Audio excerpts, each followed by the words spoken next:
Assalamualaikum warahmatullahi wabarakatuh. Selamat siang Pak Ardi dan teman-teman. Perkenankan kami dari kelompok 2 akan mencoba mempresentasikan hasil diskusi kami mengenai understanding the basic of user testing. Seperti yang kita ketahui tadi, kelompok 1 sudah sangat komprehensif dan bagus sekali. Sejujurnya saya minder Pak, kami minder Pak. Jadi mungkin nanti kurang lebihnya bisa ditambahkan masing-masing lah. Next. Saya minder banget. Yang pertama yaitu perbedaan heuristic evaluation dan user testing. Jadi di sini kami membedakan antara user testing dan heuristic evaluation. Heuristic evaluation yaitu evaluasi interface berdasarkan prinsip-prinsip heuristik yang dilakukan oleh sekelompok expert dan tidak melibatkan end user. Expert ini melakukan evaluasi secara individu, kemudian melakukan diskusi secara kelompok untuk membahas temuan-temuan evaluasi. Teman-teman yang akan dievaluasi. Kemudian user testing. User testing ini mengevaluasi interface berdasarkan preferensi dari end user, sehingga dilakukan sendiri oleh end user secara langsung. Next. Baik, untuk selanjutnya yaitu mengapa user testing penting untuk dilakukan. Yang pertama yaitu untuk mengidentifikasi masalah desain interface. Jadi dengan melakukan tes secara langsung dengan pengguna, itu dapat membantu kita dapat mengidentifikasi masalah pada desain interface yang kita lakukan. Kemudian masalah tersebut dapat meningkatkan peluang untuk memperbaiki desain yang sudah kita lakukan untuk mengetahui dan preferensi pengguna. Selanjutnya, elemen user testing yaitu ada fasilitator, aktivitas, dan partisipan user. Di sini untuk fasilitator sendiri itu memberikan petunjuk pekerjaan tes yang dilakukan oleh pengguna. Kemudian ketika pengguna itu melakukan tesnya, fasilitator tersebut juga mengamati terhadap behavior si partisipan. Selanjutnya, partisipan itu memberikan feedback atau umpan balik terhadap interface yang dites. Untuk selanjutnya akan dijelaskan oleh Pak Mei. Ya, mohon izin untuk pertanyaan selanjutnya, partisipan dalam user testing. Nah, dari referensi yang kami dapat dari Nielsen itu user testing dapat dilakukan dengan 5-8 partisipan. Dengan menggunakan minimal 5 user sudah dapat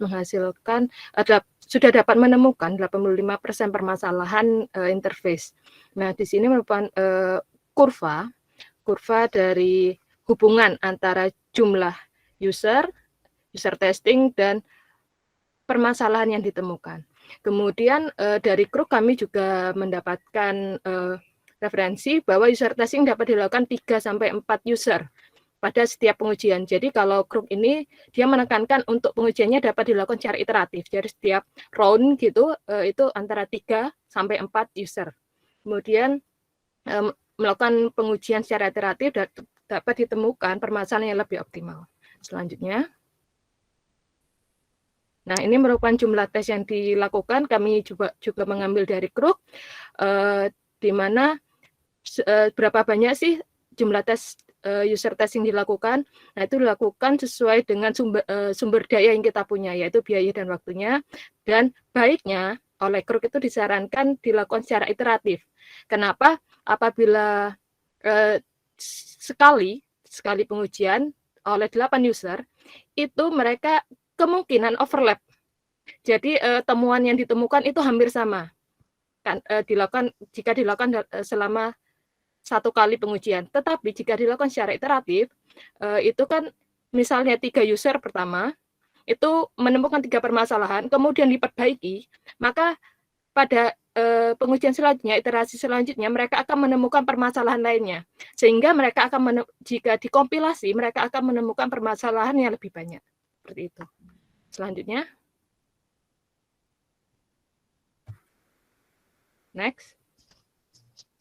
Untuk langkah-langkah user testing, usability assessment, di sini kami mencoba mencari referensi, menemukan 6 basic elemen untuk langkah-langkahnya. Itu pertama, membuat prototipe dari interface yang akan diuji. menentukan tujuan dilakukannya asesmen, menentukan metode testing yang sesuai, kualitatif atau kuantitatif, kemudian merekrut partisipan yang akan menjadi user, menentukan lokasi dilakukannya asesmen, melakukan asesmen, dan melakukan evaluasi dan dokumentasi hasil asesmen. Di sini dari grup kami juga mendapatkan masukan gitu. Sebelum 7, Mbak. Oh iya 7, Pak. Oh iya 7, Pak. Maaf, Pak. 7 dari grup kami mendapatkan satu masukan gitu, Pak. Jadi sebelum user tim development gitu membuat desain interface, itu baiknya melakukan pengujian pada site atau interface sejenis. Jadi dari situ mereka akan mendapatkan alur yang interface yang baik itu seperti apa, sudah ada in mind itu fitur-fiturnya apa aja seperti itu. Next. Selanjutnya, Mbak. Ya, terima kasih Mbak Mai. Untuk yang selanjutnya ini adalah di mana in-person usability testing harus dilakukan. Seperti yang sudah dijelaskan oleh kelompok sebelumnya tadi, assessment yang in-person ini dilakukan dengan bertemu secara langsung, yaitu untuk dapat memudahkan dalam melakukan komunikasi dan memperhatikan behavior dari user. Nah, in-person usability testing ini dapat dilakukan di ruangan, kantor, maupun di laboratorium. Ruangan yang digunakan dalam usability testing ini dapat dilengkapi dengan seperangkat peralatan komputer dan dokumentasi. Selanjutnya.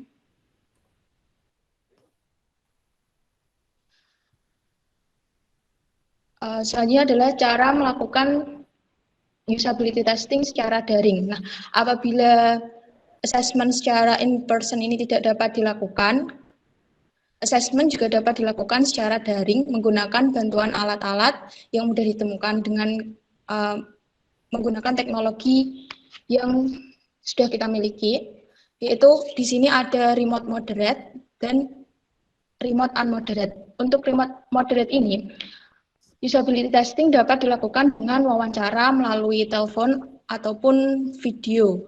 Nah, di sini untuk yang moderate remote ini masih terdapat interaksi antara fasilitator dengan usernya. Selanjutnya untuk yang remote unmoderate ini menggunakan session recording. Nah, di sini tidak ada interaksi secara langsung antara user dengan fasilitatornya. Selanjutnya, Mbak.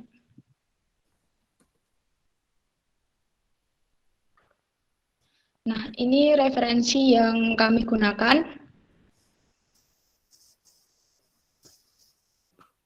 Lanjut.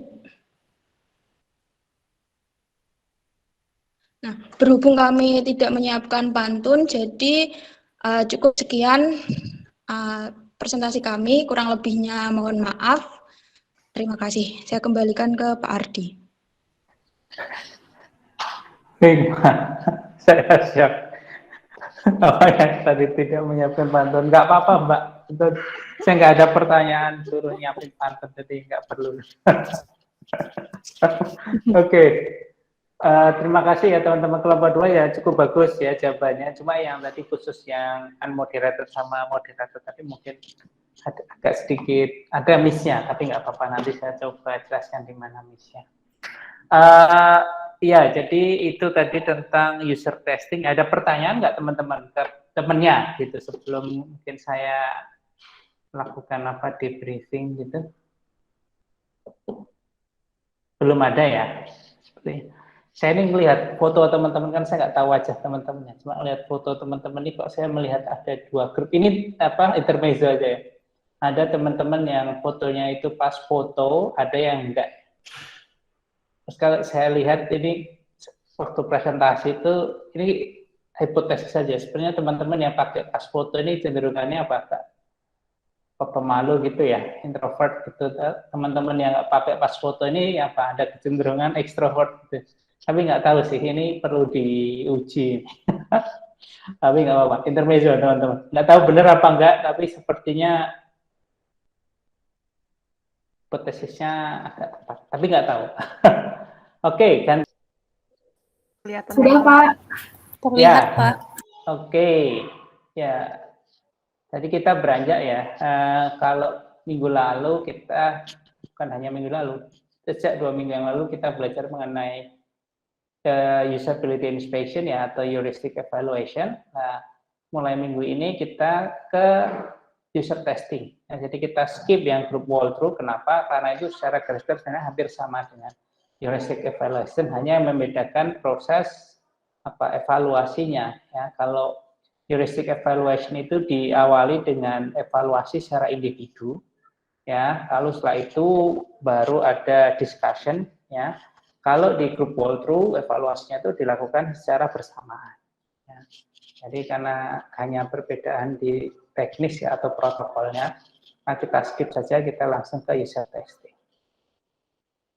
Nah, lalu apa itu user testing? Ya, jadi salah satu hal yang paling penting ya, dalam user testing adalah kita meminta seorang user itu untuk performing specific activities ya. Jadi kita meminta dia itu untuk melakukan suatu task dengan produk yang kita uji, ya, baik itu website, application, ataupun produk fisik ya. Lalu user testing ini, kalau tadi teman-teman kelompok 1 dalam modul saya juga menyebutkan ya, user testing ini metode yang populer dan bisa jadi metode yang tidak terlalu mahal ya dibandingkan heuristic evaluation ya. Kalau heuristic evaluation itu kan kita harus melibatkan seorang evaluator yang memiliki tingkat kepakaran tertentu. Ya, kalau kita melibatkan seorang yang telah memiliki knowledge ya, itu biasanya tidak murah ya.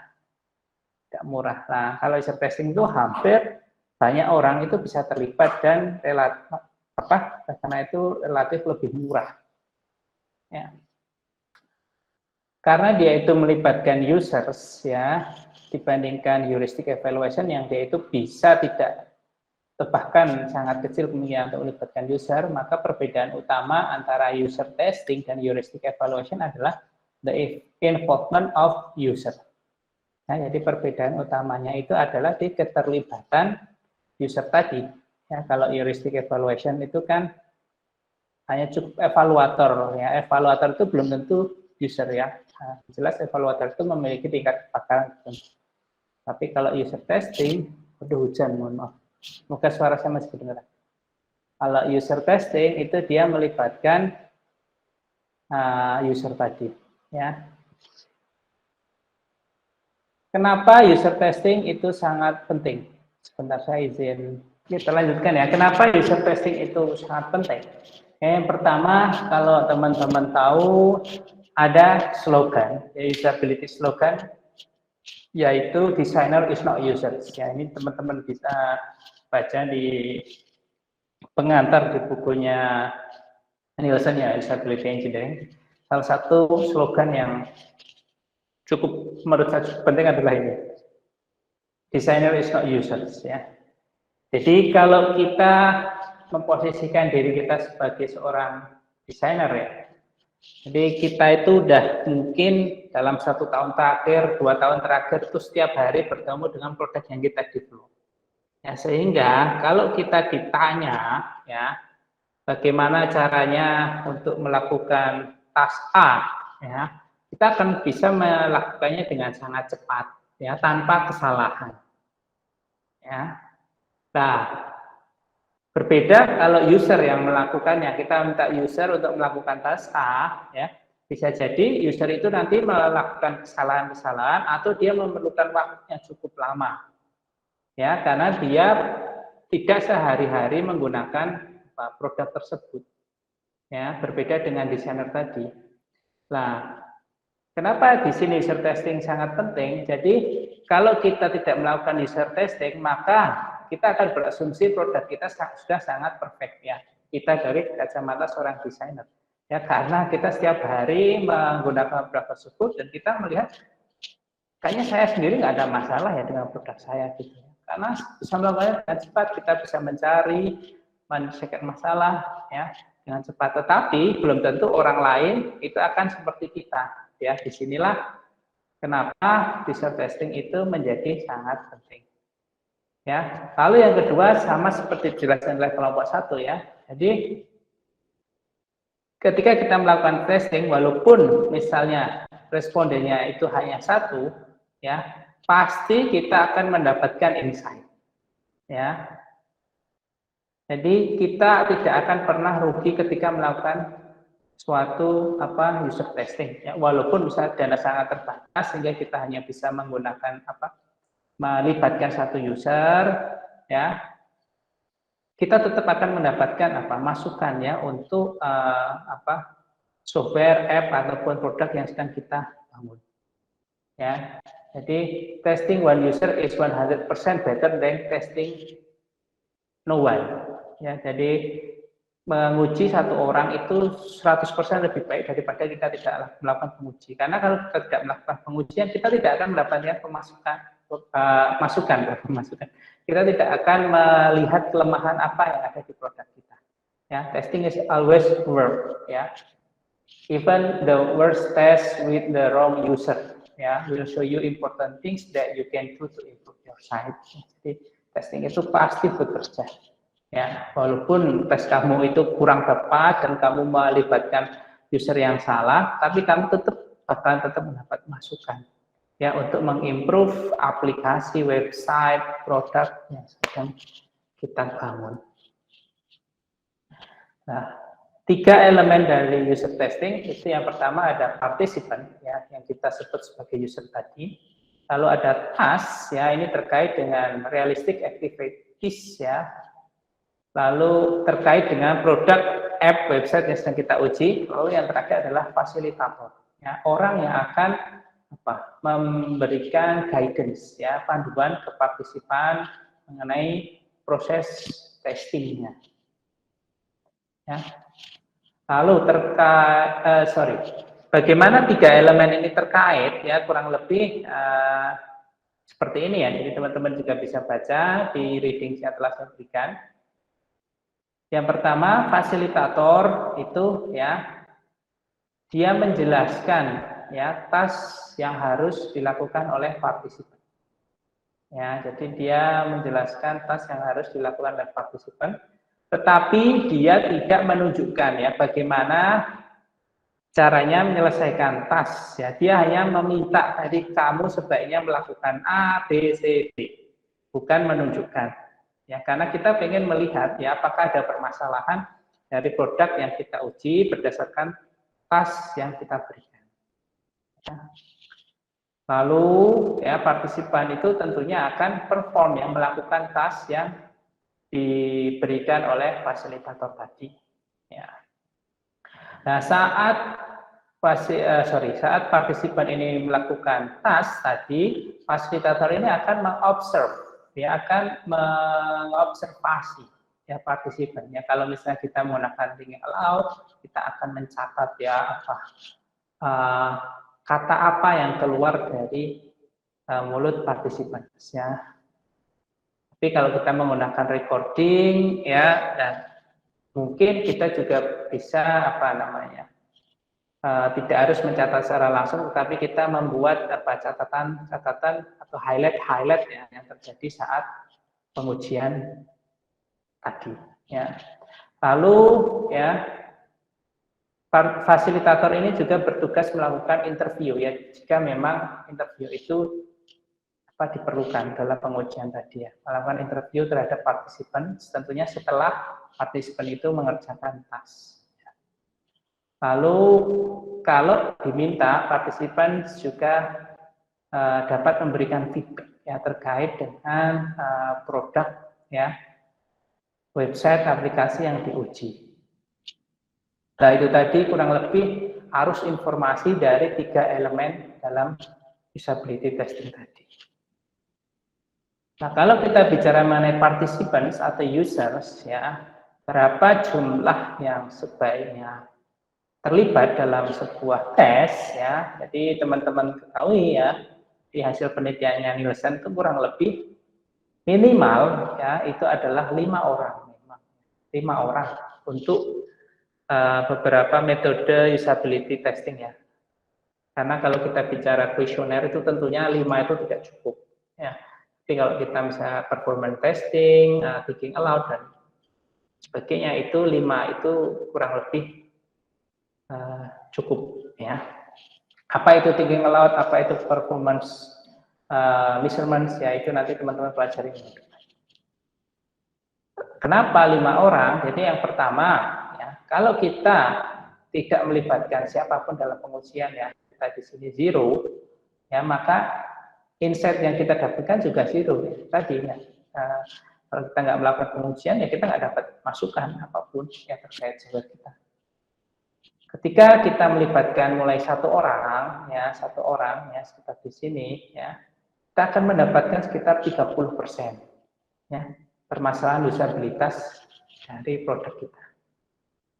Nah, ketika kita naik ke 2, 3, 4, 5 ya sampai di sini ya sekitar di sini, maka kita akan mendapatkan sekitar kalau tidak salah ya sekitar 5 itu ya sekitar 80%, ya 80% dari masalah.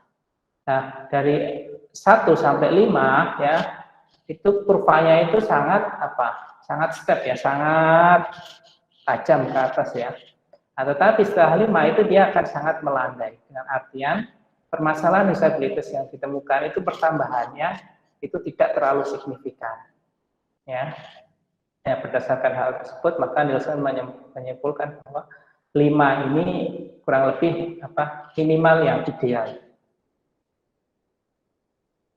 Lalu kalau tadi kita bicara user, kita sekarang bicara mengenai fasilitator. Ya, ada buku yang menyebut fasilitator ini sebagai experimenter. Ya, jadi experimenter itu kurang lebih hampir sama ya dengan fasilitator.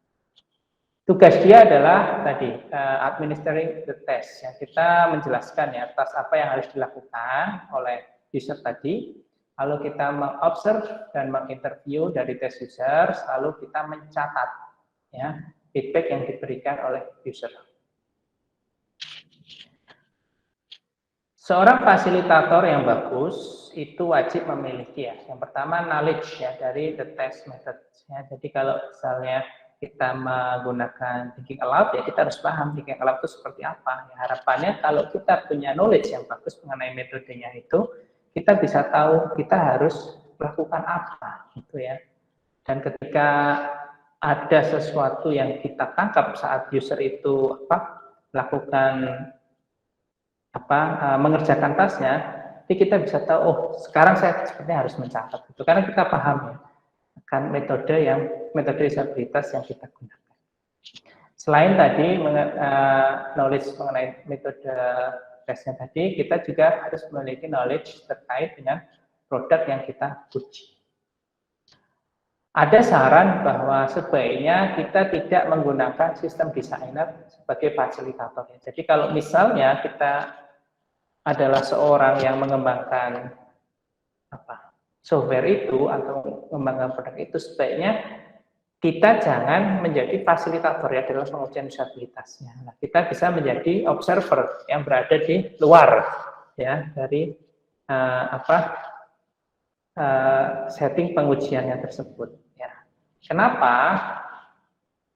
Jadi kalau seorang sistem designer itu menjadi fasilitator itu bisa jadi ini ada lack of objectivity. Ya. Yang kadang-kadang itu bisa membuat kita memiliki kecenderungan untuk membantu, ya membantu usernya. Padahal dalam pengujian disabilitas itu kita nggak boleh membantu usernya, karena kita tujuannya ingin melihat masalahnya. Ya kalau kita bantu, jadinya seperti masalah itu tidak ada. Ya, kadang-kadang tuh kita gemes, ini kok nggak bisa sih? Ini kan cuma kayak gini gitu. Ya. Nah hal ini sebaiknya jangan jangan diteruskan gitu. Kalau kita gemes ya udah kita diam aja gitu. Kalau sampai kita bisa membantu itu ya jadinya malah pengujiannya gagal. Nah, lalu kalau sistem designer itu menjadi fasilitator, kelemahan lainnya adalah ada kecenderungan bahwa dia akan menjelaskan terlalu banyak mengenai problem disabilitas yang ada. Atau dia akan memberikan excuse ya ke usernya. Jadi, oh ini misalnya ada problemnya, dia akan mencoba memberikan excuse ya. seharusnya itu tidak begitu gitu. Nah, ini tuh error karena bla bla bla bla bla. Kenapa ya sistem desainer itu tidak boleh ya? Karena dua hal ini ya, lack of objectivity sama dia itu akan memiliki kecenderungan memberikan excuse mengenai problemnya yang dapat menyebabkan kita itu semacam tertutup ya dari problem disabilitas yang seharusnya kita temukan. Lalu kalau tadi kita telah sedikit membahas mengenai partisipan atau user, lalu fasilitator, lalu yang terakhir adalah test task ya. Jadi test task di sini harus dipilih ya as representative as possible of the use to which the system will eventually be put in the field. Ya, jadi kita akan memilih task-task yang memang produk itu akan digunakan ya oleh user ya di lapangan. Nah, task ini bisa ditentukan berdasarkan task analysis ataupun product identity statement. Jadi kalau ada produk yang dia itu memang dirancang untuk melakukan task A, ya kita bisa berdasarkan product identity statement tersebut. Tapi kalau kita nggak tahu, kita bisa melakukan task analysis. Contoh pemilihan task ya, jadi misalnya kita diminta untuk menguji OLX ya, olx.co.id. Ya, OLX ini adalah platform untuk menjual used item ya, barang-barang second hand gitu ya. Nah, dari situ kita bisa tahu bahwa setidaknya ada 3 task utama ya. Yang pertama terkait dengan aktivitas penjual. Ya, penjual ada memasang iklan ya. Lalu kalau kita lihat ya dari pembeli, maka dia ada aktivitas melihat iklan. Nah, dari keduanya kita bisa melihat ada komunikasi 2 arah ya. Jadi OLX ini akan mencoba memfasilitasi komunikasi 2 arah antara calon pembeli dan penjual atau pemasang iklan. Kalau misalnya kita ingin melakukan pengujian ya secara makro ya, jadi secara tidak terlalu detail ya, kita bisa menjadikan product identity statement ya, ini bisa jadi dia memang product identity statement menjadi task ya. Jadi task yang pertama yaitu memasang iklan, lalu task yang kedua adalah melihat iklan, lalu yang ketiga misalnya pembeli mengontak ya pemasang iklan. Tetapi kalau kita ingin melihat yang lebih detail ya, misalnya bagaimana ya apakah ada kendala-kendala ketika seseorang itu memasang iklan, dalam artian apakah mereka itu sanggup atau mencari tombol pasang iklan gitu, ya. Apakah ada kendala ketika mereka menuliskan informasi iklan, ya, memasang foto dan seterusnya. Kita bisa melakukan task analysis untuk melihat aktivitas ketika menggunakan produk tersebut secara lebih detail. Ya. Nah, selanjutnya di level mana kita akan kita akan mendefinisikan task itu tergantung dari tujuan kita ya. Kalau kita memang ingin berfokus pada memasang iklan ya, kita bisa jadi 4 ini ya akan kita jadikan task ya. Jadi task pertama mencari atau menekan tombol pasang iklan, task kedua menulis informasi iklan, yang ketiga memasang foto, yang keempat. Nah, nanti kalau kita pengen misalnya fokus yang hanya tombol iklan ini, kita lakukan task analysis lagi. Ya, jadi ini nanti jadi task 1, ini jadi task 2. Ya. Nah, tapi ini tergantung ya dari kebutuhan kita. Ya. Lalu berapa tes yang harus dilakukan? Ya, jadi baik kelompok 1 dan 2 tadi sudah menjelaskan. Ya, secara garis besar, ya tes yang ideal itu lebih dari 1. Ya. Kenapa? Karena jumlah permasalahan disabilitas yang ditemukan itu dapat lebih banyak. Contohnya, ya ini dari bukunya Steve Krug ya, Don't Make Me Think. Kalau kita hanya melakukan satu kali tes, walaupun user yang terlibat itu adalah lebih banyak, yaitu 8 orang, problem usabilitas yang kita temukan adalah 5. Ya. Tetapi apabila kita melakukan tesnya itu selama 2 kali, walaupun usernya itu yang terlibat hanya 3, ya, untuk masing-masing step, ya, step 1 3, step 2 3, problem usabilitas yang bisa kita temukan yaitu 9. Nah, jadi kelompok 2 ya, kalau nggak salah meng-highlight mengenai proses iteratif. Nah, jadi kenapa dia harus lebih satu tadi ya? Salah satunya alasannya iteratif ya. Jadi ketika misalnya kita telah melakukan ini ya, kita perbaiki, lalu softwarenya, lalu kita melakukan uji lagi, nanti kita melakukan menemukan permasalahan yang lain ya, harapannya nantinya lama-lama ya produk kita itu akan semakin baik ya. Tapi kalau kita hanya melakukan satu kali ya bisa jadi tingkat apa ya kesempurnaan produk kita itu ya akan masih jauh ya, karena kita hanya sekali ya, tidak interaktif. Lalu di mana kita bisa melakukan usability test ya. Jadi secara garis besar apa yang kita butuhkan itu adalah sebuah hanya ya ruangan ya, itu bisa di mana saja. Lalu ada kursi, satu kursi untuk user, satu kursi untuk fasilitator ya. Lalu ini komputer ya, PC atau Mac ya. Nah, ini untuk user itu melakukan atau mengerjakan tasnya ya. Kalau dia itu memang website, aplikasi atau produk-produk digital, tapi kalau misalnya dia itu produk fisik, jadi kita mungkin tidak membutuhkan ini ya. Lalu internet connection ya, kalau kita menguji sesuatu yang memang untuk internet seperti website ya. Lalu camcorder ya, perekam. Nah, ini misalnya kita ingin merekam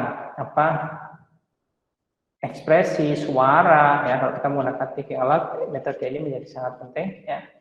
Lalu long video cable, nah, ini opsional ya. Kalau memang ada observernya yang di luar, jadi kita bisa mengkonekkan kamera ini ke ruangan lain sehingga observer yang di ruangan lain itu bisa melihat jalannya tes, ya. Lalu tripod ini untuk naruh kameranya. Nah, lalu seiring berkembangnya teknologi ini kan ada screen recorder ya. Jadi kita juga bisa merekam penyelesaian tasnya ya, dan ekspresi ataupun suara dari usernya yang ada di screen. Ya. Ini secara minimum ya, simple usability lab. Ya. Tetapi beberapa fasilitas itu telah mencoba membuat apa yang disebut dedicated usability laboratory.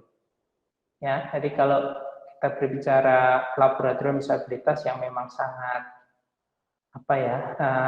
sangat bagus ya, yang memang dia digunakan untuk melakukan pengujian usabilitas terus-terusan itu ya, kurang lebih settingnya itu seperti ini ya. Jadi dibagi minimal ada dua. Ya, ada dua. Yang pertama itu test room ya, lalu yang sebelah kanan itu observation room. Nah, test room di sini ya, ini minimal ada 2 kursi. Ya, ini untuk user, lalu ini untuk experimenter atau fasilitator. Ya, lalu ada kamera, ya, kamera, lalu di sini ada objeknya, jadi bisa komputer, bisa produk fisiknya, ya. Nah, di ruangan yang satunya, ya, di sini ada beberapa komputer yang terhubung ke kameranya. Ya, terhubung ke kameranya. Lalu di sini ada observer. Nah, observer ini siapa? Ya, bisa jadi yang pertama dia adalah sistem desainernya. Ya, jadi sistem desainer itu seperti saya jelaskan sebelumnya, sebaiknya dia bukan fasilitatornya. Ya, jadi dia itu melihat jalannya uji usabilitas itu dari luar, sehingga dia tidak mengintervensi jalannya usability test. Jadi kalau dia kesel itu usernya itu nggak keganggu. Ya. Selain itu kalau dia pengen menunjukkan gini loh caranya, gitu dia nggak bisa juga ngapa-ngapain, dia nggak berhubungan langsung dengan usernya, karena dia berada di ruangan yang berbeda. Selain itu ya, antara observation room dan test room ini dipisahkan oleh kaca. Kacanya ini satu arah ya teman-teman, kacanya ini satu arah. Jadi observer itu bisa melihat user dan fasilitator, tetapi tidak sebaliknya. Ya, user dan fasilitatornya tidak bisa melihat observer. Ya, tujuannya agar user ini tidak terganggu. Ya, seandainya ekspresi dari observernya ini macam-macam ya, ada yang sampai marah-marah atau apa karena kesel gitu, harapannya tidak terganggu. Itu ya mengenai dedicated usability laboratory. Ya. Nah ini contoh nyatanya ya. Jadi ini observation room. Nah ini test room. Ya, ini ada usernya ya, ada komputernya. Nah ini mungkin kameranya nggak kelihatan ya, mungkin kameranya ada di sini ya. Lalu ini komputer ya, ini biasanya terkoneksikan dengan kameranya ya, ataupun screen di komputernya. Ya. Saya nggak tahu ya kalau di Indonesia, tapi kalau di waktu saya studi itu saya pernah diajak pembimbing saya main ke sebuah usability lab. Ya. Dia ada sebuah perusahaan swasta yang memang dia itu dedicated melakukan pengujian usabilitas, ya khususnya alat-alat kesehatan. Ya. Nah, kurang lebih ya setting mereka seperti ini. Ya. Jadi mereka melakukan pengujian, misalnya dia punya teman-teman tahu insulin ya. Jadi kalau ada apa orang yang kena diabetes itu salah satu bentuk pengobatannya. Ya, itu yaitu dengan insulin. Jadi ada semacam kayak pena itu yang di dalamnya itu ada hormon insulinnya. Nah, itu disuntikkan ke badan orang yang diabetes itu, dan biasanya dia menyuntikkannya sendiri. Ya, nah saya ingat waktu itu mereka akan menguji salah satu mungkin udah prototipe yang fidelity-nya cukup tinggi. Dia ada sebuah inovasi di alat suntiknya itu. Ya, jadi mereka punya kayak semacam apa namanya, kayak daging palsu gitu ya. Nah, usernya ini ya, user yang memang dia punya diabetes, yang dia sehari-hari memakai insulin, dia akan diminta untuk mencoba menyuntikkannya ke daging palsu itu. Nah, dari situ dia akan diamati, lalu dilihat ya apakah ada problem usabilitasnya dari alat yang diuji tersebut. Ya, jadi selain insulin tadi ya, apalagi ya? Kebanyakan alat-alat kesehatan sih memang, karena kalau kita lihat Amerika itu kan dia sekarang kalau kita bicara produk non kesehatan itu agak kurang ya, dalam arti kalah dengan Cina.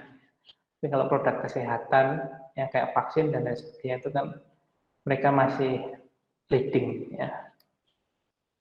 Ya itu sedikit cerita tentang pengalaman saya tentang melihat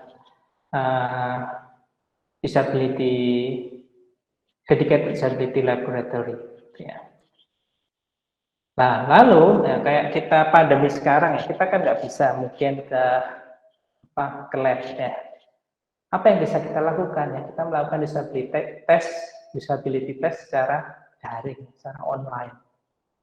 Nah, usability test secara daring itu dibagi menjadi dua. Yang pertama remote moderated usability test. Lalu yang kedua, remote unmoderated usability test. Keduanya dilakukan secara daring yang namanya secara remote ya. Yang membedakan yang pertama itu moderated, lalu yang kedua itu unmoderated. Apa artinya ya? Kalau dia moderated ya, dia itu hampir sama seperti tes secara luring ya, secara luring. Ya, jadi nanti ada user ya, ada fasilitator. Tetapi mereka itu tidak bertemu dalam satu tempat ya, tetapi mereka bertemu di tempat atau ruang maya ya. Bisa Zoom, bisa Google Meet ya, dan seterusnya. Nah, di situ jadi fasilitator itu masih mencatat, masih mengobservasi ya, masih menjelaskan tasnya, ya. Jadi hampir sama sebenarnya seperti tes secara luring. Kalau unmoderated, ya, jadi user atau partisipan itu tidak bertemu secara langsung dengan fasilitator. Ya, instruksi-instruksi yang ada itu dibuat secara tertulis. Ya, sehingga user itu akan melakukan atau mengerjakan task berdasarkan instruksi tertulis yang diberikan oleh fasilitator.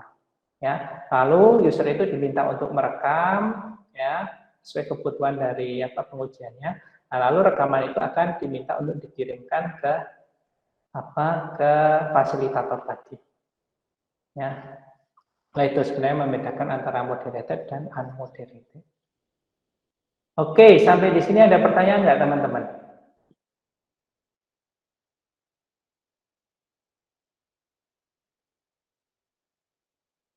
Ada yang angkat tangan ya, Mas Habibi. Monggo Mas. Iya Pak, saya mau nanya, kan kalau biasanya kalau merek Apple itu mengeluarkan OS, dia akan mengetes kepada penggunanya dulu melalui OS beta Pak. Kita bisa mendaftarkan menjadi pesertanya. Apakah itu termasuk user testing Pak?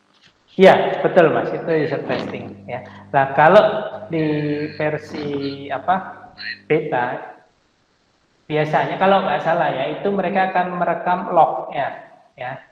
Nah, itu Iya, Pak. kalau teman-teman nanti minggu depan ya. Jadi teman-teman akan belajar mengenai macam-macam metode yang bisa digunakan ketika kita melakukan user testing, yaitu ada namanya logging the file use ya, kalau nggak salah ya. Jadi mereka itu akan melihat dari segi code ya, mana yang masih ada bug dan lain sebagainya ketika user melakukan suatu task. Ya, nah, dari situ.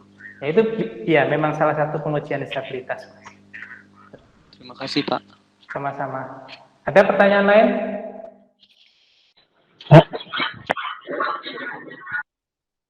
Monggo, Mas Muna mau tanya? Boleh tanya kayak kasus nggak Pak ya? Boleh, Mas, boleh. Kangen saya kalau Mas Muna nggak tanya tuh.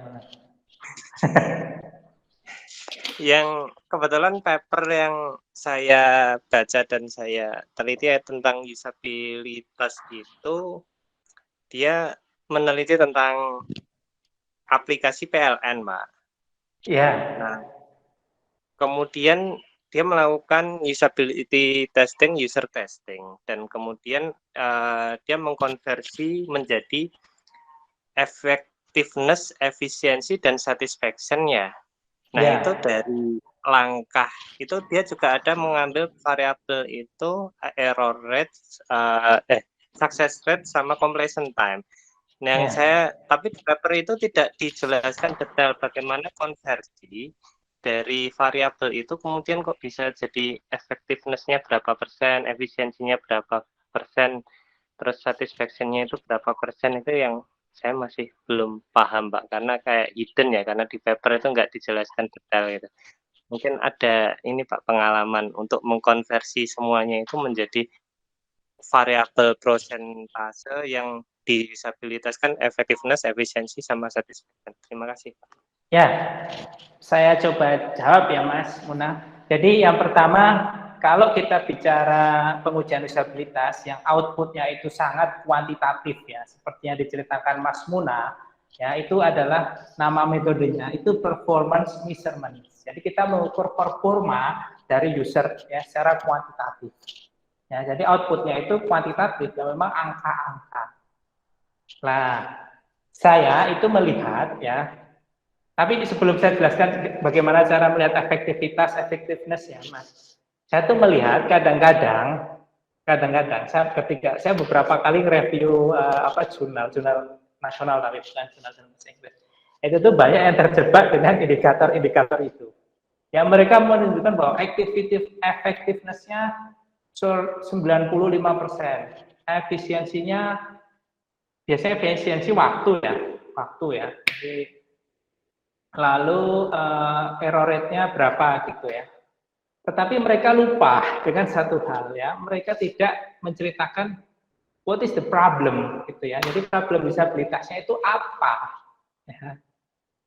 Ya, jadi dan ini pernah terjadi juga saya waktu semester kemarin ngajar di S1, beberapa student itu sama juga terjebak ketika mereka melihat angka-angka, mereka lupa dengan esensi pengujian disabilitas, yaitu kita ingin melihat disability problems. Ya. Jadi kita ingin melihat disability problems yang harapannya kita dapat melakukan improvement. Ya, jadi sebelum saya jelaskan tadi, teman-teman nantinya ketika teman-teman menggunakan metode kuantitatif, teman-teman tetap harus menceritakan ya, problem disabilitasnya apa. Kalau semisal ada errornya itu sekian, ya, errornya itu apa aja, ya, kenapa kok error itu bisa terjadi? Nah, itu kan problem disabilitas. Ya, itu yang harus di-highlight ketimbang kita menceritakan error rate-nya sekian-sekian yang itu nggak ada gunanya mungkin kalau kita nggak menjelaskan problem disabilitasnya. Ya, effectiveness-nya 195% itu, tapi nggak ada penjelasannya kenapa 5% itu kok bisa terjadi. Ya, 5% itu berarti ada problem disability. Ya, nah itu juga yang harus lebih diceritakan ketimbang kita terlalu fokus terhadap indikator kuantitatif. Ya, lalu bagaimana cara mengukurnya? Ya, kalau kita bicara effectiveness, efektif itu artinya apa, Mas Muna? Tepat sasaran ya, Pak? Tepat sasaran. Apa? Do the things right, apa do the right things? Ini Pak Bagio ini.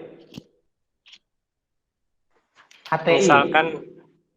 Misalkan kita mau membunuh nyamuk, berarti ya nggak perlu sampai memakai yang terlalu besar, misalkan bom atau apa, itu terlalu tidak efektif, Pak. Seperti itu, Pak. Dia pakai obat nyamuk biasa yang sesuai dengan yang dituju itu, Pak. Oke, ya, jelas kalau kita tadi bicara nyamuk ya, yang jelas nyamuknya mati, ya. Berarti apa? Nyamuknya mati, berarti kita bicara ini memang efektif ya untuk membunuh nyamuk. Ya, misalnya kayak gitu. Nah, kalau kita bicara efektivitas terkait dengan software, ya. Jadi kalau dia itu misalnya 100%, jadi misalnya kita memberikan 5 task, ya, berarti semua task itu dapat diselesaikan, ya sesuai tujuannya. Ya, jadi kalau misalnya tujuan dari software itu untuk mengubah ukuran gambar ya, kita bicara misalnya software pengolah citra ya, mengubah ukuran size ya dari 1024x768 menjadi setengahnya gitu. Nah, user itu bisa mengecilkan gambarnya, dia selesai. Ya, itu effectiveness. Kalau dia bisa menyelesaikan semua, berarti dia 100%. Ya. Kalau misalnya kita bicara ada 5 user, ya, hanya 4 user yang bisa menyelesaikan, berarti bisa jadi dia 80%. Ya, effectiveness-nya. Ya. Kalau kita bicara efisiensi, ini terkait waktu, ya, seberapa cepat. Ya. Kita bisa membandingkan misalnya dengan expert. Expert dalam arti ini bukan expert heuristik ya, expert yang memiliki pengalaman pengetahuan disabilitas ya. Tetapi lebih ke expert yang memang yaitu sudah memahami penggunaan softwarenya. Ya. Jadi misalnya Mas Muna itu sudah terbiasa dengan softwarenya PLN tadi. Ada saya ini novice ya, orang yang baru belajar ya, atau baru mendownload. Nah, misalnya untuk menyelesaikan task A saya butuh waktu 5 menit, Mas Muna itu hanya membutuhkan waktu 3 menit. Kan? Ya, berarti kalau misalnya kalau kita gunakan rasio 100%, berarti kan efisiensinya itu 3/5. Ya, itu berapa tuh kali 100%? Nah, sekitar gitu. Ya, kurang lebih itu salah satu approach yang bisa dihitung. Nah, kalau error rate itu misalnya pembaginya sih saya lupa, tapi laju error ya. Jadi laju error misalnya per task, per apa gitu, itu tergantung ya. Tapi indikator-indikator itu bukan sesuatu yang Mas Muna. Sesuatu yang pasti. Effectiveness harus begini, efisiensi harus begini, error rate harus begini. Ya, itu bukan sesuatu yang harus pasti gitu. Jadi bisa jadi penguji 1, penguji 2 cara mengukur effectiveness-nya beda, itu juga bisa terjadi. Ya. Itu ya, itu kurang lebih Mas Muna ya. Kita bagaimana cara mengkuantifikasikan tadi effectiveness, efisiensi, error, satisfaction. Nah, kalau satisfaction ini yang saya lihat di beberapa paper tuh mereka banyak menggunakan kuesioner namanya SUS ya. System usability S-nya saya lupa yang terakhir. Itu untuk indikator satisfaction. Kan dari kuesioner itu kan keluar angka ya, nanti skalanya 100 ya. Tapi kalau misalnya dia 80, berarti dia menganggap satisfaction-nya 80. Nah, saya pribadi saya nggak setuju sih sebenarnya menggunakan SUS itu untuk satisfaction. Ya. Karena SUS ya, System Usability Scale yang nanti teman-teman minggu depan jangan belajar mengenai kuesioner, itu adalah sebuah kuesioner yang digunakan untuk mengukur performa usabilitas secara umum. Ya, secara umum. Ya, tidak hanya fokus terhadap satisfaction. Ya, jadi dia itu more than satisfaction. Ya, jadi itu jawaban saya. Yang ingin saya highlight bahwa jangan teman-teman terjebak dalam angka sehingga teman-teman lupa mengenai problem usabilitasnya. Ya, kalau kita bicara mengenai usability testing. Gitu Mas. Ada lagi pertanyaannya Mas Munah misalnya dari jawaban saya? Misalnya ada yang belum. Iya Pak.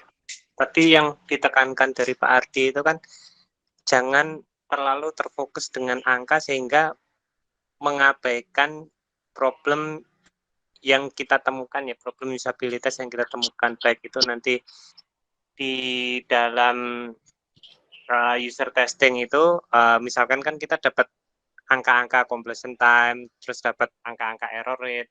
Nah, berarti di situ juga kita ada report di mana membuat sebuah list yang menekankan bahwa ini adalah problem-problem yang kita temukan di dalam software kita atau perangkat kita, aplikasi kita, seperti itu ya Pak? Iya, tujuan kita melakukan usability testing itu kan kita ingin mengimprove produk kita kan, untuk mendapatkan masukan untuk mengimprove. Ya. Jadi kita bukan tujuannya untuk mencari angka, ya. Gitu. Ya. Iya Pak. Terus misalkan setelah itu kan kita dari yang sudah kita list tadi ya, report untuk menemukan problemnya, kemudian kita improve di dalam tadi ya, misalkan software atau aplikasi yang sebelumnya kita lakukan, kemudian kita ujikan lagi. Nah, ketika kita ujikan lagi, ternyata angkanya akan ada perubahan yang sebelum dilakukan improve sama yang sudah.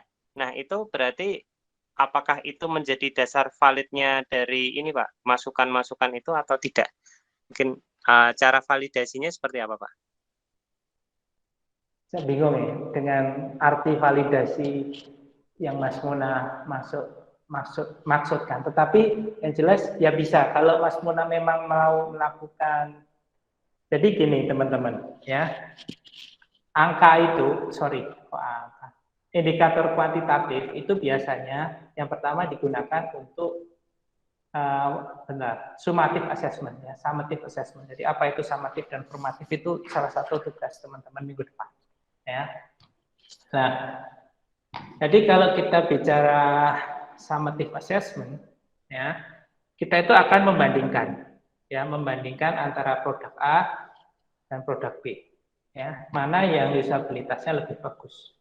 Misalnya kita produk A dan produk B itu belum tentu produk yang memang dilahirkan oleh company yang berbeda, tetapi bisa jadi misalnya Mas Muna punya aplikasi PLN versi Mas Muna, lalu ada aplikasi PLN versi siapa ya yang mungkin kerja di PLN, misalnya Mas Ahmad Amiruddin, misalnya kayak gitu. Ya, ada dua. Nah, kita ingin membandingkan mana yang lebih usable ya. Kita bisa menggunakan indikator-indikator kuantitatif tadi. Ya, jadi dari segi effectiveness mana yang lebih bagus, dari segi efisiensi mana yang lebih bagus. Bisa juga seperti apa yang diceritakan Mas Muna tadi, misalnya kita lakukan pengujian A, lalu kita dapat angka-angka tadi dan juga problem usabilitasnya, lalu kita memperbaiki ya berdasarkan problem usabilitas tadi kita melakukan perbaikan ya, lalu kita melakukan uji lagi. Ya, nah kalau jenis itu lebih dekat ke formative assessment. Ya, Itu bisa juga digunakan sih Mas ya, tetapi apa ya, jarang sih sebenarnya gitu. Jadi kalau formatif assessment itu menurut pengalaman saya metode yang biasa digunakan itu thinking aloud ya, salah satunya ya thinking aloud ya. Jadi kita itu sebenarnya itu pertanyaan untuk minggu depan. Jadi kita akan merekam, mencatat ya apa yang dikeluarkan dari mulut responden ya ketika melakukan pengujian disabilitas. Dari situ kita bisa tahu, oh berarti permasalahan disabilitasnya itu terjadi saat responden mengucapkan ini di menit keberapa saat dia melakukan apa. Itu berarti di sini ada problem, ya misalnya ada problem. Atau dia itu benar-benar mengatakan memang kok ini susah banget sih gitu ya. Jadi nah itu jadi dasar acuan kita untuk menentukan problem disabilitasnya. Nah dari situ kita dapat list of disability problem. Nah, lalu kita melakukan perbaikan. Nah harapannya di perbaikan itu problem disabilitas yang tadi itu tidak muncul lagi. Nah, akan lebih baik setelah perbaikan tersebut kita melakukan pengujian lagi. Ya, seperti tadi ya apa yang dikatakan sama Kurt tadi. Jadi kalau disability testing itu sebaiknya tidak ada sekali. Kurang lebih begitu Mas Muna, ya. Iya Pak. Tadi yang formative assessment Pak, mungkin berarti yang saya lakukan itu berarti kemarin itu formative assessment. Terus nanti untuk validitasnya itu ini ya Pak, apakah cukup dengan menggunakan ANOVA sehingga kita tahu yang perbedaan apakah signifikan antara sebelum dan sesudah gitu? Ya bisa. Ya kalau penguji kita bicara statistik itu tergantung kebutuhan datanya. Tergantung tipe datanya. Ini ada bimbingan saya Mbak Murni di sini, ini baru belajar statistik juga. Ya, kalau ANOVA itu kan ada asumsinya ya Mas. Tahu nggak asumsi ANOVA itu apa? Iya Pak. Pertama dia harus ini ya distribusi normal, kedua homogen. Ya itu. Jadi kalau misalnya memang datanya itu memenuhi, ini malah konsultasi jadinya. Tapi nggak apa-apa Mas, tugas saya. Kalau memang datanya itu memenuhi asumsi-asumsi ANOVA ya go ahead aja dengan ANOVA gitu. Ya, tetapi kan ada misalnya datanya itu data seperti data kalau kita pakai kuesioner ya, itu kan beberapa kuesioner itu kan Likert ya. Likert itu antara gimana ya? Likert itu kalau kita bicara angka kan 1 2 3 4 5. Ya, sebentar ini jelasnya agak susah. Ini Likert itu kan 1, 2, 3, 4, 5. Tetapi 1 dan 2 itu tuh tidak mesti tidak dia itu mentang-mentang dia itu kalau 1 itu sangat baik ya, 2 itu kan berarti turun ya. Tidak berarti 1 dan 2 itu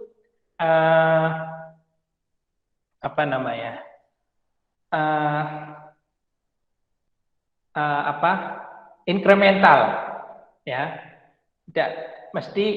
Jadi misalnya 1 sangat baik, 2 itu berarti kan baik, lalu yang tengah itu netral ya misalnya. Jadi kita itu tidak bisa mengasumsikan angka Likert itu sebagai memang angka yang bertambah gitu ya, tetapi dia itu sebenarnya berdiri sendiri.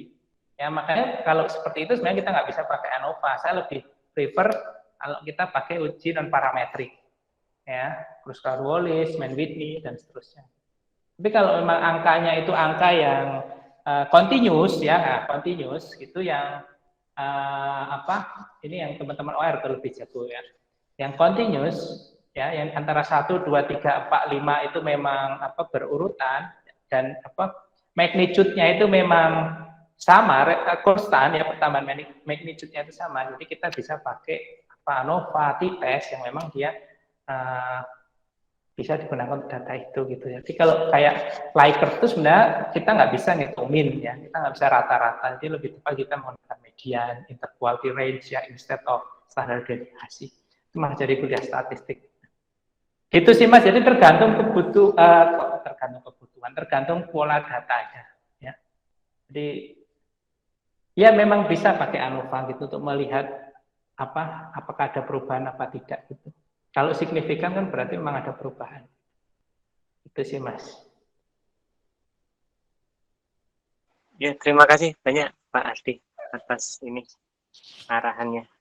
Kebetulan memang untuk validitas berarti ketika kita menyatakan itu kan harus ada ujinya ya Pak, uji yang biasa kita statistik tadi. Berarti tanpa ada uji statistik itu tidak akan bisa dikatakan valid ya data yang didapatkan ya, baik itu dari misalkan tadi ada kuantitatif dari misalkan itu kan data completion time atau waktu selesainya itu kan dia continue ya. Kalau yang skala Likert kan tidak continue tadi ya Pak ya. Misalkan itu berarti memang misalkan ada di rata-rata saja tapi tanpa menggunakan ANOVA itu tidak valid seperti itu ya Pak.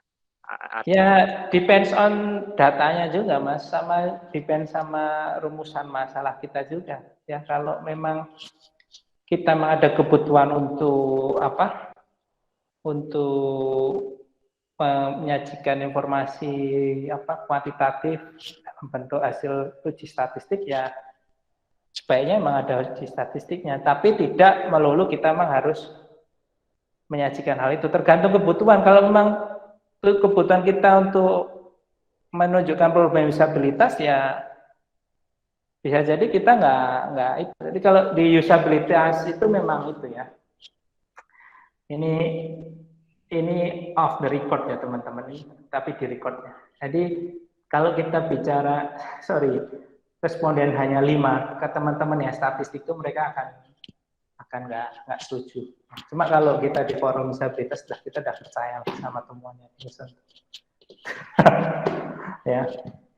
Tuh, jadi dan ini discourse ini sudah memang banyak. Jadi saya pernah datang di conference itu ada seorang yang memang dia itu tapi bukan presenternya ya, terus ada presenter yang bawa hasil penelitian disabilitasnya itu dia bicara sampelnya 5 gitu ya. Nah, orang yang punya background statistik kuat dan lain sebagainya itu ngomong ke kenapa kok sampelnya cuma 5 gitu, cuma sedikit sekali gitu. Gak bakalan ketemu gitu.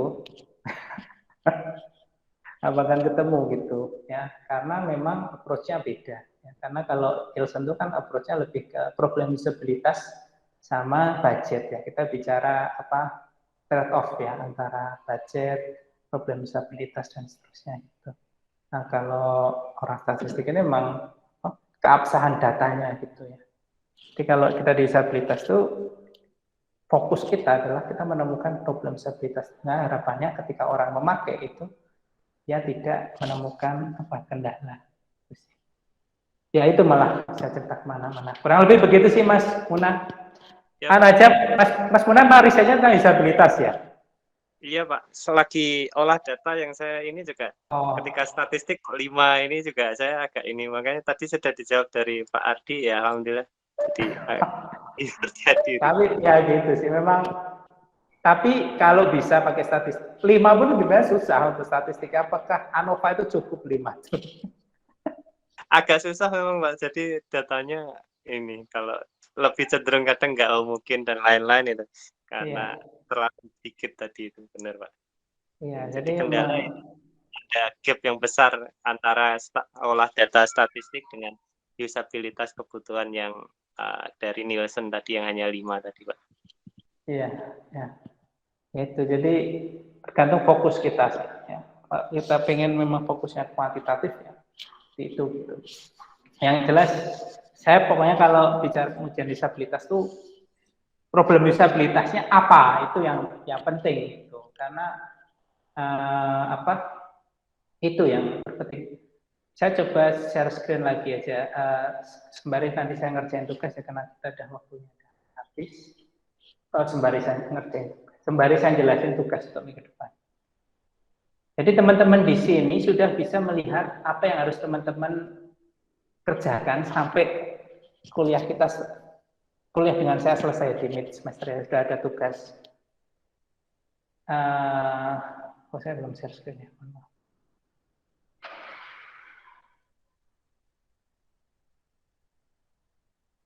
Kelihatan ya Google Classroom-nya teman-teman? Terlihat, Pak. Ya, jadi teman-teman udah ada tugas selanjutnya, tugas 4, tugas 5, lalu UTS. Ya, nah, di UTS ini saya memberikan contoh mengenai usability testing report. Ya, jadi kalau, nah di sini ada contohnya. Ya.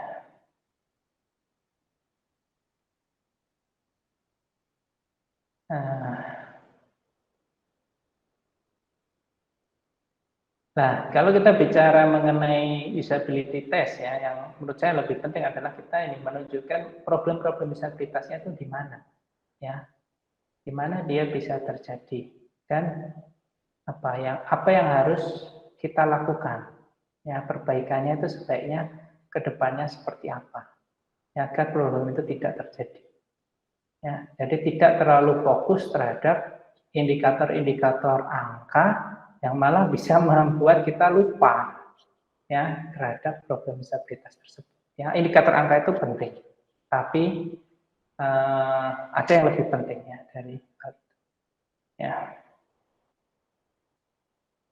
itu ya. Lalu nanti silahkan teman-teman lihat ya. Nanti harapannya teman-teman membuat report ya seperti ini untuk UTS teman-teman. Ya. Nah, untuk tugas yang selanjutnya yaitu tugas 4 ya. Teman-teman kita minta untuk mereview ya paper. Ya. Jadi ada 5 paper, ada 5 kelompok ya. Silahkan teman-teman masing-masing memilih satu paper yang berbeda.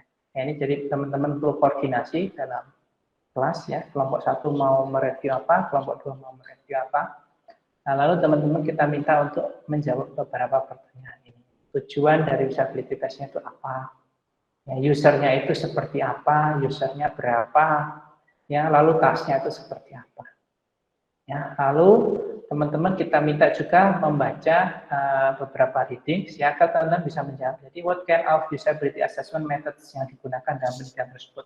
Apakah thinking aloud, kuesioner, interview, performance measurement seperti yang dilakukan Mas Muna atau ya. Nah, nanti sama seperti sebelumnya di semua wajib mengerjakan, tapi yang presentasi hanya beberapa.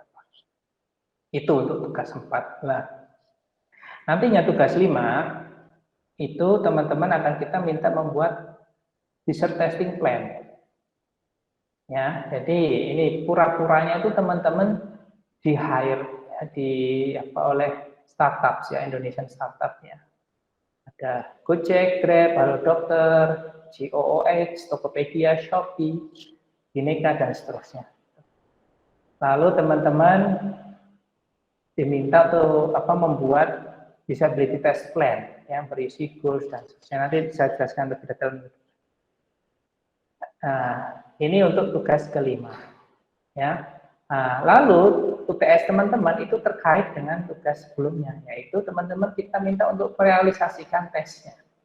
Ya, jadi teman-teman kita minta untuk merealisasikan tesnya. Hanya saja di sini teman-teman cukup 1 kali saja. Ya, kalau misalnya di tes plan itu beberapa kali, ya memang idealnya seperti itu. Teman-teman ini cukup 1 kali karena ada keterbatasan waktu. Nah, apa yang harus teman-teman kumpulkan yaitu report. Ya, nah contoh reportnya itu ada di sini. Ya. Nah, reportnya itu harus berisi apa itu ada di sini. Ya, jadi itu untuk 3 tugas selanjutnya. Silahkan teman-teman manage ya. Bagaimana caranya? Monggo teman-teman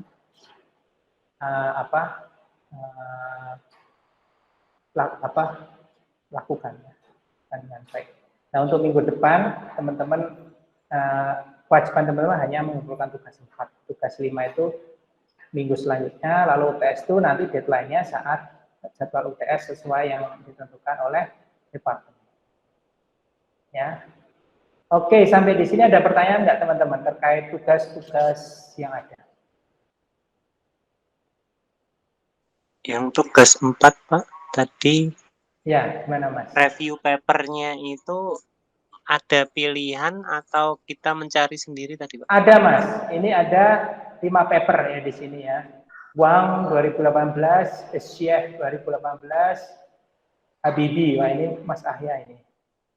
Wang 2019, Taylor 2019. Nah ini teman-teman satu kelompok kita minta untuk mereview satu paper.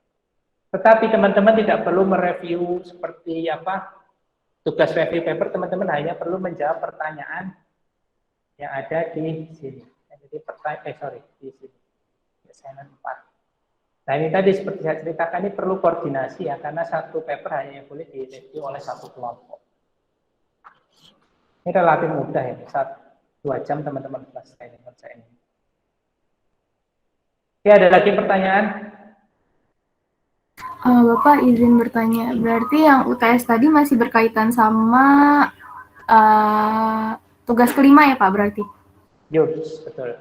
Oke, siap. Kalau Makasih, tugas Pak. kelima itu teman-teman bikin testing plan-nya, tugas UTS itu teman-teman merealisasikan testing plan-nya, lalu membuat report-nya. Oke, siap. Makasih Pak. Sama-sama. Ada pertanyaan lagi? Kalau yang UTS itu harus sama nggak Pak? Misalkan itu testing plan-nya sudah ditentukan untuk aplikasi apa itu, atau bebas belum ditentukan, baru nanti yang di UTS-nya ditentukan direalisasikan gitu? Harus sama Mas, harus sama. Tapi kalau ada perubahan dikit-dikit, misalnya di metodenya, ya, jadi pas presentasi gitu nanti ada masukan dari saya, oh iya ya kayaknya memang harus dirubah. Ya bolehlah diubah dikit gitu. Tapi kalau objeknya harapan saya sama, pura-puranya di hire dari usability consultant-nya gitu. Oh iya Pak, berarti memang pedomannya nanti dari testing plan yang week kelima tadi, nanti baru dilaksanakannya di UTS tadi untuk membuat report tadi ya Pak ya? Betul. Terus teman-teman mengerjakan testingnya itu tidak waktu TS-nya ya, jadi waktu TS itu mengumpulkannya. Jadi untuk teman-teman itu mengerjakannya itu bebas. Jadi kita nggak ada ujian di kelas yang untuk kelas ini. Berarti satu kelompok itu sama kan ya Pak? Cuman nanti sama. tes sendiri-sendiri, reportnya sendiri-sendiri ya Pak ya? Enggak, sama Mas, reportnya sama. Oh, reportnya jadi satu. Nah ini nanti saya belum siapkan, mungkin minggu depan saya mau lakukan kayak survei ke teman-teman. Teman-teman mau nilainya sama atau mau peer review. Nah ini kalau di S1 yang kuliah sejenis, ini hasilnya peer review, jadi walaupun tugas kelompok UTS-nya itu nanti ada pembobotan. Ya, pembobotannya itu kalau misalnya yang dipandang oleh teman-temannya itu yang paling banyak berkontribusi, nilainya dikalikan misalnya 1,1. Ya, kalau yang dianggap less contributed, ya, dia dikalikan 0,9. Ya, yang biasa saja di tengah ya 1 kali nilainya. Jadi kalau nilai kelompoknya itu misalnya 90, jadi kalau mahasiswa yang paling aktif menurut kelompoknya, yang dinilai oleh kelompoknya sendiri, itu nanti 1,1 kali 90. Ya, kalau yang paling tidak aktif berarti 0,9 kali 90. Nah, nanti teman-teman mau nilainya sama semua atau mau peer review, itu nanti minggu depan saya bikinin surveinya. Kalau pakai Zoom bisa cepat, ini Google Meet. Saya belum paham caranya. Minggu depan insya Allah saya bikinin survei. Ada lagi pertanyaan?